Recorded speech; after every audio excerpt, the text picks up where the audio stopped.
How to fix Huawei mobile phone mobile data is slow.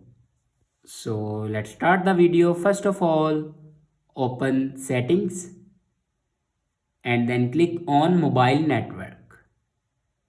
Now here you can turn on or off your airplane mode. After turning on or off your airplane mode, then go back and check your network connection will work properly or not. After checking your network connection, then reinsert your SIM card.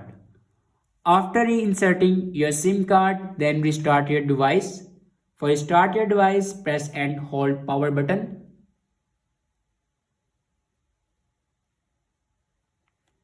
And then click on restart. After start your device, your problem will be fixed. I hope this video is helpful for you. Thanks for watching.